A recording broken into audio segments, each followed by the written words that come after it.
शांति। आज मीठे मीठे शिव बाबा कहते हैं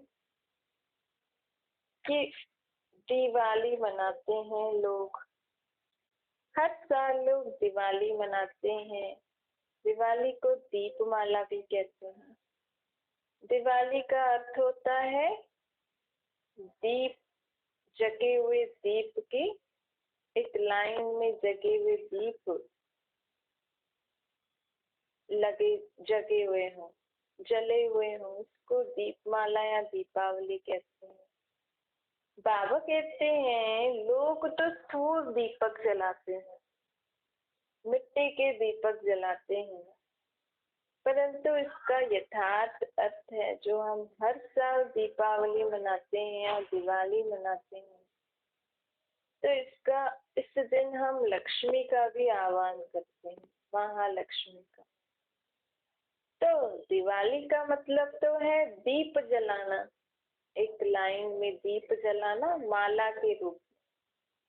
फिर लक्ष्मी की पूजा क्यों करते हैं, वो भी महालक्ष्मी, 4 हाथ वाली महालक्ष्मी की पूजा क्यों करते हैं? दिए तो हम ऐसे भी जगा सकते हैं ना, दियों की माला तो हम ऐसे भी जला के लाइन में लगा सकते हैं, माला जैसे बना सकते हैं। परंतु एक त्योहार के लिए लोग इतनी सफाइयां करते हैं, नए कपड़े खरीदते हैं, मिठाइयाँ बनाते हैं, खाते हैं, कितना समय से ये सब करते हैं, नया चोपड़ा रखते हैं। तो बाबा कहते हैं इन सब का यथार्थ अर्थ है जो माँ लक्ष्मी की हम पूजा कर रहे हैं। अब बाबा हमें माँ लक्ष्मी के बारे में बताते हैं कि आखिर माँ लक्ष्मी कौन है जिनके लिए लोग इतनी तैयारी करते हैं। माँ लक्ष्मी अर्थात आगे लक्ष्मी पीछे नारायण। जो माँ लक्ष्मी के 4 हाथ होते हैं ना, उसमें आगे लक्ष्मी है, पीछे नारायण है। माँ लक्ष्मी अर्थात लक्ष्मी नारायण का कंबाइंड है। अब ये लक्ष्मी नारायण तो सत्य के महाराजा महारानी थे ना, तो ये तो सत्युग में थे, तो इनका पूजन अभी इस कलयुगी दुनिया में लोग हर साल क्यों कर रहे हैं? तो परमात्मा हमें कहते हैं बच्चे, इनका बचपन है राधे कृष्ण। राधे कृष्ण सत्युग के प्रिंसेस थे।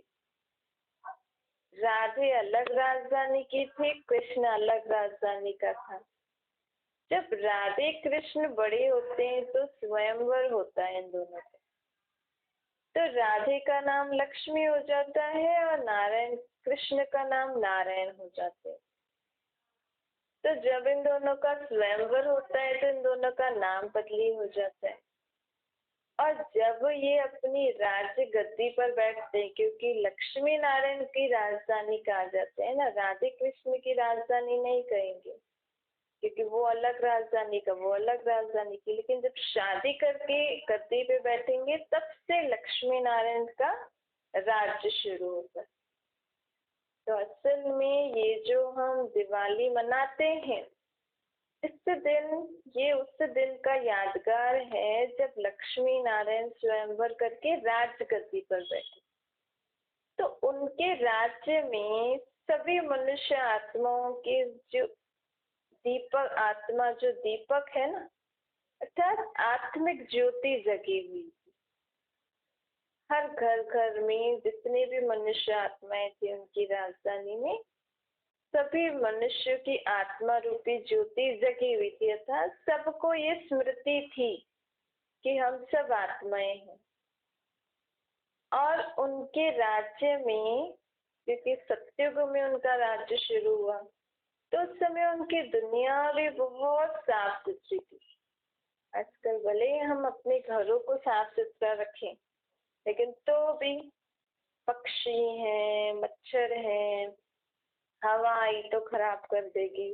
बाहर के रोड तो खराब है ना, हवा में पोल्यूशन है, वाटर में पोल्यूशन है, सिर्फ प्रकृति तो तमो प्रधान है ना। बोला हम अपने घरों को साफ सुथरा कर रहे, तो भी इतना तो कलयुग के हिसाब से तो सब गंदगी है ना। लेकिन सत्ययुग में तो पूरी दुनिया ही नहीं थी, तो उनके राज्य में बहुत साफ सफाई। अभी भी हम देखेंगे लक्ष्मी नारायण राधे कृष्ण के मंदिर बहुत साफ थे, क्योंकि उनकी दुनिया में बहुत साफ सफाई थी। आत्माएं भी स्वच्छ थी, अर्थात आत्माओं के भी मन बुद्धि संस्कार बहुत अच्छे थे। अभी तो देखो आत्मा में ही कचरा है ना, न तो हमें आत्मा की स्मृति है, न मन में शुद्धता है, न बुद्धि ठीक रीति से काम कर रही है, न हमारे संस्कार अच्छे। पर लक्ष्मी नारायण की दुनिया में हर आत्मा एक जगा हुआ दीपक, अर्थात उनके स्वभाव संस्कार चलन बहुत अच्छी थी। उनकी दुनिया में बहुत साफ सुथरी थी, साफ सुथरा था। और वहां पे बाबा कहते हैं ये जो तुम नए कपड़े पहनते हो ना, असल में लक्ष्मी नारायण के राज्य में सभी को अपना अपना शरीर सतो प्रदान था। आत्मा भी शुद्ध थी तो शरीर भी उनका सतो प्रदान योग बल का पैदा ईश्वर। तो इसीलिए लोग उसकी यादगार में यहाँ नए कपड़े पहनते, लेकिन शरीर तो विकार का पैदा हुआ है ना, तमो प्रदान। बल हम दीपक जला रहे हैं लेकिन हमारी आत्मा की ज्योति तो बुझी हुई है ना। बल हम सफाइयाँ कर रहे हैं लेकिन बाकी दुनिया में तो कितना कचरा है। तो असल में लक्ष्मी नारायण जब राज्य गद्दी पे बैठे तो उनकी दुनिया बहुत सुंदर थी, आत्माएं बहुत अच्छी थी, आत्माओं का शरीर भी बहुत सुंदर सत्व प्रधान था, नेचुरल ब्यूटी थी उनके राज्य में। जितनी भी मनुष्य आत्माओं का शरीर होगा नेचुरल ब्यूटी थी। सभी आत्माएं बहुत मीठी रीति से रहती थी, शायद बोल चाल संबंध संपर्क बहुत ही मीठा था, अच्छा था। उसके बदले इस दिन हम अपने एक दूसरे का मुख मीठा कराते हैं, लेकिन दो शब्द बोल के बोले वो मिठाई से तो वो मीठा लगता है। नहीं, आप किसी को मिठाई खिलाओ लेकिन उल्टे सीधे शब्द बोल दो तो उसको मीठा भी नहीं लगेगा ना। आप जितना भी मीठा खिलाओ लेकिन उसके मन में तो कड़ाहट है। तो सत्युग में सभी आत्माओं का संबंध संपर्क व्यवहार बहुत मीठा था। और ये जो हम लक्ष्मी की पूजा करते हैं उनसे धन की कामना करते हैं, क्यों? क्योंकि सत्युग में उनके राज्य में चाहे प्रजा हो चाहे दास-दासी, उनकी पूरी राजधानी पूरी दुनिया में सबके पास अपने अपनी संपत्ति थी। उनके राज्य में कोई अप्राप्त वस्तु नहीं थी, यहाँ तक कि दास-दासियों को भी हीरे सोने हीरे के महल होंगे, वो होंगे दास-दासी, लेकिन उनको भी ऐसे नहीं लगेगा कि हम दास-दासी हैं। उनको भी ऐसे नहीं लगेगा ये बड़े लोग हैं हम छोटे लोग। अर्थात वहाँ कोई भेदभाव नहीं होगा और जिसको जितनी भी संपत्ति होगी वो उसमें संतुष्ट होगा। इसीलिए बाबा हमें कहते हैं कि ये जो हम दिवाली के दिन जो ये रीति रस्म करते हैं ना, असल में ये महालक्ष्मी लक्ष्मी नारायण की दुनिया में ऐसा सब था। उनके राज्य में सभी आत्माओं की ज्योति जगी हुई थी, शरीर सतो प्रधान थे, मिठास थी, वहाँ पे सभी को अथाह धन संपत्ति थी। और जब वो लोग गद्दी पे बैठे तो उसके बाद इस दुनिया में नया संवत शुरू हुआ, विक्रमाजीत संवत, अर्थात एक तरीके से नई दुनिया सत्ययुग शुरू हुआ। के बदले हम जिस दिन पूजा करते हैं उसके दूसरे दिन जो नया साल मनाते हैं, इसलिए में उसका अर्थ ये है कि उनके राज्य की स्थापना के बाद इस दुनिया में सत्य की स्थापना हुई, मतलब नया चक्कर शुरू हो जाएगा। तो असल में महत्व ये है कि उनके राज्य में ये सब कुछ था, तो हम उसके बदले हर साल ये यादगार बनाते हैं कि अपने घरों की साफ सफाई करते हैं, लक्ष्मी के दिन खूब मिठाइयाँ बनाते हैं, दिए जलाते हैं, सबका अपना अपना वो रखते हैं ना दुकान आदि, या तो सिर्फ मेल्स का रखते हैं, पर सभी आत्माओं का अपनी अपनी एक तरीके से जीवन की नई शुरुआत हो जाती है। मतलब पुराना चोपड़ा सारा खत्म, नया शुरू हो रहा है। तो जो ये लोग जो हथड़ी वगैरह रखते हैं कि भाई इनका ये दुकान है फलाने फलाने का, असल में हमारा सबका एक नया जीवन शुरू होता है। हम सबका जो हम नए कपड़े पहनते हैं, असल में हमारे पास सत्युग में नया शरीर होगा। तो इसी रीति बाबा कहते हैं ये तो सिर्फ यादगार के रूप में मना रहे, लेकिन हम अर्थ समझ के मनाएं तो हमें उसका कुछ फायदा भी हो। सिर्फ ऐसे नहीं, हाँ सफाई कर दी, दिए जला लिए, बस वो रख दिया, पूजा आदि कर दी, लेकिन इस दिन ये कौन से दिन का यादगार है उसको समझ के मनाएंगे कि हाँ भाई लक्ष्मी नारायण गद्दी पे बैठे तो हमारा नया जीवन शुरू हुआ। तो और बाबा हमें कहते हैं कि अब कलयुग के बाद सत्युग आ रहा है। कलयुग में तो घोर पाप, और यहाँ पे तो किसी के पास राजा ही है नहीं। तो सत्युग में अभी युग परिवर्तन होगा, तो सत्युग में लक्ष्मी नारायण के पास इतना, उनके माँ बाप के पास इतनी धन संपत्ति कहाँ से आई, और यही लक्ष्मी नारायण ही राज्य गद्दी पे कैसे बैठे। यहाँ पे भी देखो, चाहे कोई भी पोस्ट पे बैठना हो, बड़ी पोस्ट पे, तो उनको पढ़ाई करनी पड़ती है, उनको अच्छे से पढ़ाई लिखाई, उनकी मैनर्स बहुत अच्छे होते हैं, कुछ तो मेहनत करनी पड़ती है ना।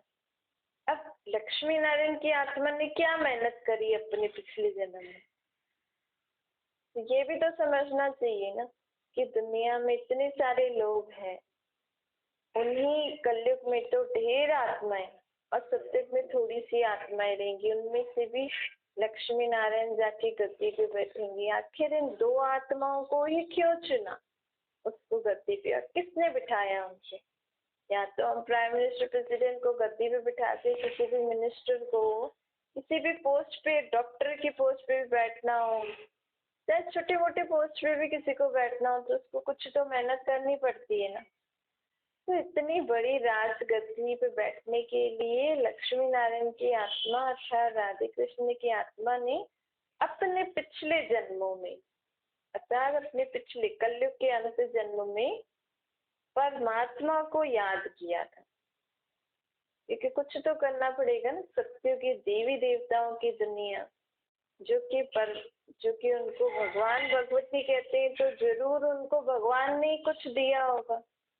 तो कैसे दिया, कलयुग के अंत में इन्होंने लक्ष्मी नारायण और उनकी पूरी राजधानी, सत्युग में आने वाली सभी आत्माओं ने परमात्मा को याद किया, परमात्मा से ज्ञान सुना, परमात्मा को याद करके ज्ञान गुण शक्तियों की धारणा करी, अपनी आत्मा की पूरी सफाई करी।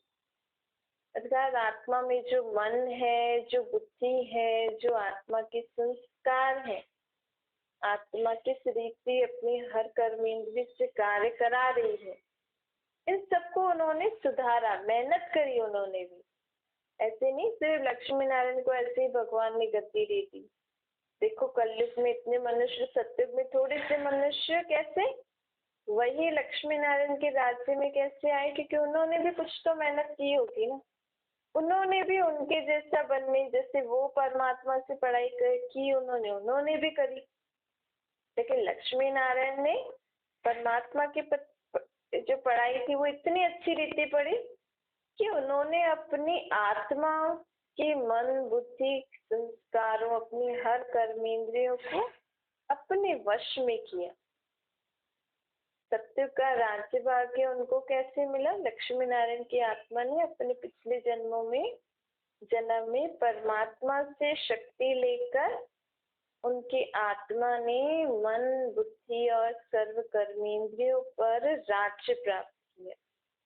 आज मनुष्य अपने मन को ही कंट्रोल नहीं कर सकता है, बुद्धि से ठीक रीति निर्णय नहीं कर सकता, कर्मेंद्रिय से सही रीति कार्य नहीं कराएगा, तो वो राज्य कैसे चलाएगा, अपने घर को कैसे संभालेगा। आज दुनिया में पहले स्व को कंट्रोल करना आना चाहिए। हमें घड़ी घड़ी गुस्सा आ जाए, घड़ी घड़ी औरों के लिए व्यर्थ संकल्प आ जाए, क्योंकि व्यर्थ संकल्प आ जाएंगे तो इरिटेशन होगी, गुस्सा आएगा, फिर उल्टा सुल्टा बोल देंगे, तो कोई हमारे साथ काम करेगा नहीं करेगा।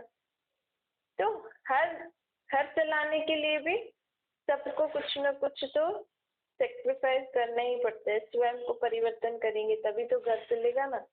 ऐसे थोड़ी हमारी मर्जी से सब चलेगा। सबको साथ ले हमारी मर्जी मर्जी लगाएंगे तो सब टूटा हुआ बिखरा हुआ घर होगा। अगर हमारी मर्जी चलाएंगे तो बिजनेस में भी सब हमसे ऐसे ही करेंगे।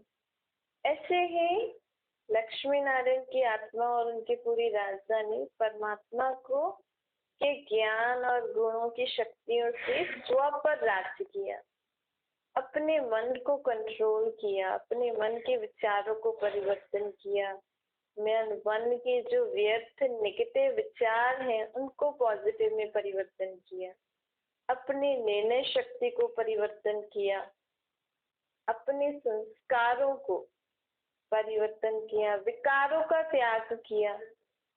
आज लोगों को विकारों का त्याग करने में भी कितनी मेहनत लगती है। किसी से बोलो क्रोध नहीं करो, शांत रहो, तो कहेंगे कि क्रोध को मैं कंट्रोल ही नहीं कर पा रहा हूँ, मैं ये देखता हूँ मुझे अशांति हो जाती है, पता नहीं क्या हो जाता है। तो ऐसे स्व को कंट्रोल करने सीखने से आत्मा जब स्व की राज्य बनेगी, स्व पर राज्य करना हम सीखेंगे। मैं जो चाहूं वही मैं सोचूं, जिस समय जो सोचना है मन वहाँ वही बातें सोचे, वो उसी कार्य में मेरा मन लगा रहे। मेरी निर्णय शक्ति बहुत अच्छी होनी चाहिए, सबके प्रति समान दृष्टि, और हमारी हर कर्मेंद्रिय ऑर्डर प्रमाण चले। ऐसे नहीं कभी भी कुछ भी खा लिया, कुछ भी देख लिया, कुछ भी सुन लिया, सुनना नहीं है फिर भी सुन लिया, फिर भी देख लिया। जैसे हर कर्मेंद्रिय को भी हमें ऑर्डर में लाना है। तो अभी जो हम पढ़ाई पढ़ रहे हैं, यही लक्ष्मी नारायण की आत्मा ने भी यही पढ़ाई पढ़कर स्व पर राज्य प्राप्त किया। मन, बुद्धि, संस्कार, हर कर्मेंद्रियों पे राज्य प्राप्त किया, क्योंकि आत्मा को शक्तिशाली बनाने का काम तो परमात्मा ही कर सकता है। जब आत्मा शक्तिशाली बन जाएगी, आत्मा में इतनी शक्ति आएगी कि आत्मा स्व को कंट्रोल कर सके और पूरी विश्व की आत्मा को भी वो सुख शांति दे, बुराइयों से मुक्त कर सके, तब वो हमें इतना ऊंचा पद प्राप्त होता। तो परमात्मा कहते हैं कि इन्होंने भी कलयुग के अंत में ऐसे ही पढ़ाई पढ़ी जो मैं पढ़ा रहा हूँ। इसको कहा जाता है सहज राजयोग और ज्ञान, इसको ही गीता ज्ञान कहा जाता है। अर्थात उन्होंने अपने पिछले जन्मों में लक्ष्मी नारायण की आत्मा जो सत्य के महाराजा महारानी थे, उन्होंने कलयुग के अंत में परमात्मा से गीता ज्ञान प्राप्त किया। गीता में भी लिखा हुआ है ना, राजयोग भगवान ने सिखाया। तो इसी राजयोग, इसी गीता ज्ञान से नए धर्म की स्थापना हुई। इसी राजयोग, इसी गीता ज्ञान से उनकी पूरी राजधानी सत्युग में जाने के लायक बनी और उनकी पूरी राजधानी में सुख शांति संपत्ति थी। तो इसी रीति हम भी परमात्मा को याद करके अपनी आत्मा को स्वच्छ कर रहे हैं। अपनी आत्मा में जो भी मैल है, बुराइयों का, विकार का, बुरे संस्कार स्वभाव को, वो सारा मैल परमात्मा को याद करके निकलता जा रहा है। हमारी आत्मा एकदम ज्योति समान चमक रही है, बेदाग हीरा समान। क्योंकि यहाँ पे जितना हम अपनी आत्मा को सर्वगुण से, 16 कलाओं से संपूर्ण निर्विकारी बनाएंगे, अहिंसक बनाएंगे, मर्यादा पुरुषोत्तम बनाएंगे, अर्थात वैसे गुण संस्कार धारण करेंगे, उतना ही हमें सत्युग में जाके हमें धन संपत्ति मिलेगा, हमारे शरीर का श्रृंगार हो। तो सत्युग में जो प्राप्ति हुई उसका आधार है परमात्मा की ये पढ़ाई। और पढ़ाई भी बहुत सहज है, सिर्फ अपने को आत्मा समझना है, परमात्मा को याद करना है और दैवी गुणों की धारणा करनी है। मुख्य है आत्मा की सफाई, क्योंकि सत्युग में जो भी देव आत्माएं थी और अब आने वाली है, उनका शरीर तो वहां उनको नया मिलेगा, लेकिन आत्मा उनकी स्वच्छ तो पिछले जन्मों में हुई ना। हमारी आत्मा जाएगी वहां पर। लक्ष्मी नारायण की भी आत्मा कलयुग में थी, कलयुग में तो होता ही विकारी सिस्टम है, सब विकार से ही सब कुछ होता है। उनकी आत्मा भी अपने पिछले जन्मों में विकारी थी, उन्होंने भी परमात्मा को याद करके संपूर्ण निर्विकारीपन प्राप्त किया। तो कैसे किया? योग बल से किया, ज्ञान से किया ना, क्योंकि आत्मा ही गई ना उनकी सत्युग त्रेता में, शरीर तो उनको वहां ही मिलेगा। तो अभी हमें भी परमात्मा को याद करके खुद को स्वच्छ करना है। आत्मा के स्वभाव संस्कारों को, आत्मा में जो भी पुराने जन्मांतर का खाता है, एक दूसरे से जो भी हिसाब किताब, उसको यहाँ ही भस्म करना है। तभी ही हम जाके उनके राज्य में जाकर ऐसा सुख शांति प्राप्त करेंगे। जो सुख शांति की कामना हम अभी हर साल उनसे कर रहे हैं, तो उसको अगर हमें चैतन्य में महसूस करना है, वो अगर हमें सच्ची में चाहिए, वैसा सुख शांति धन संपत्ति की कामना से कर रहे हैं, वैसे अगर हमें सब कुछ चाहिए तो हमें अभी ही परमात्मा को याद करके वैसा अपने को लायक बनाना है। ऐसे नहीं लक्ष्मी नारायण कोई हमें आशीर्वाद करेंगे कि हाँ आपको बहुत धन संपत्ति मिली, नहीं, क्योंकि उन्होंने जैसे प्राप्त की वो भी हमें यही तरीका बताएंगे। तो उन्होंने कैसे प्राप्त करी वो हमें परमात्मा बता रहे, क्योंकि वो तो नहीं बता सकते, वो तो अपने किसी आत्मा कोई ना कोई शरीर में होगी। तो वैसे ही परमात्मा ने जिन्होंने उनको दिया वो हमें बताते हैं कि उन्होंने मेरे से ऐसी प्राप्ति की। तो तुम्हें भी अगर उनके राज्य में चैतन्य में जाना है, सच्ची सच्ची दीपावली मनानी है अगर हमें, तो हमें अभी क्या करना पड़ेगा? स्वयं को आत्मा समझ परमात्मा को याद करके अपनी आत्मा की साफ सफाई करनी पड़ेगी। तो इसी आत्मा की साफ सफाई से हम उनकी दुनिया में चैतन्य में दिवाली मना सकते हैं। तो बाबा कहते हैं कि देखो, लोग शंकर से कहते हैं झोली भरती। अब शंकर तो झोली नहीं भर सकता है ना। शंकर तो क्या है? शंकर अर्थात आत्मा का वो संस्कार जो अपने शरीर के भान को भी भूलकर परमात्मा की याद में बैठी, सर्व विकारों पर विजय प्राप्त करे। जब ये स्थिति जिस आत्मा की होती है ना, शरीर के भान को भूल जाए, सर्व विकारों पर विजय प्राप्त करे और परमात्मा की याद में रहे, उसको कहा जाता है अशरीरी तपस्वी शंकर। अब शंकर तो उसके पास कुछ है ही नहीं, वो क्या झोली भरेगा? लेकिन झोली कौन भर सकती है? श्री लक्ष्मी भर सकती है ना। लेकिन श्री लक्ष्मी तो के राज्य में तो उनको तो खुद ही राज्य परमात्मा ने दिया है, उनकी तो खुद की झोली परमात्मा ने भरी है। क्योंकि कलयुग के अंत में तो कोई राजा ही नहीं है, किसी के पास धन संपत्ति नहीं है। सतयुग में उनके पास इतनी धन संपत्ति कहाँ से आई? युग समय तो परिवर्तन होगा ना। हम भी कहते हैं हमारे समय में ये था वो था, तो समय परिवर्तन होता जाता है। ऐसे कलयुग के बाद सतयुग आ जाएगा। लेकिन अभी उस संपत्ति, इतनी सारी दुनिया, इतनी अच्छी दुनिया बनाने के लिए कोई तो कलयुग के अंत में आया होगा ना, जिसने सबकी झोली भरी होगी, सबको सिखाया होगा, सबके लिए इतनी अच्छी दुनिया बनाई होगी। तो श्री लक्ष्मी की भी झोली भरने वाले नारायण, नारायण की झोली भरी परमात्मा ने। तो हम जो ये कहते हैं झोली भर दे शंकर के आगे कहते हैं, असल में परमात्मा कहते हैं झोली भरने वाला तो मैं हूँ। मैंने ही लक्ष्मी नारायण की झोली भरी है,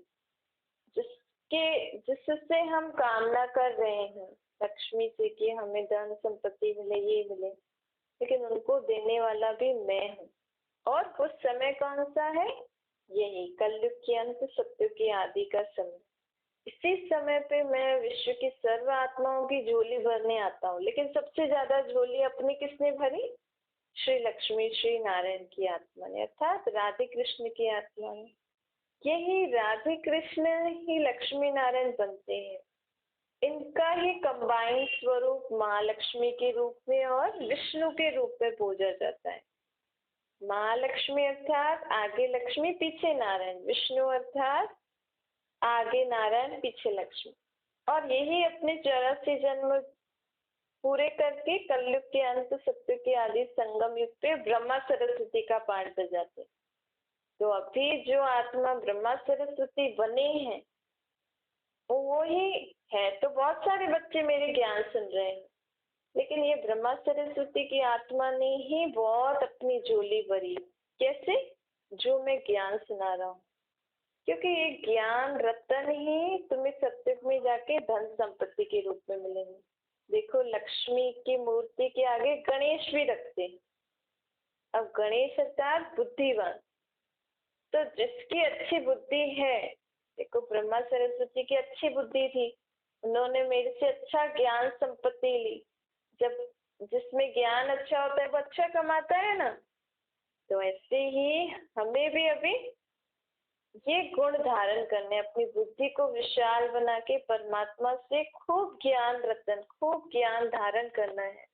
तो हम भी सत्युग में जाके उनके राज्य में माला माल हो जाएंगे, हमारे पास भी खूब धन संपत्ति होगी।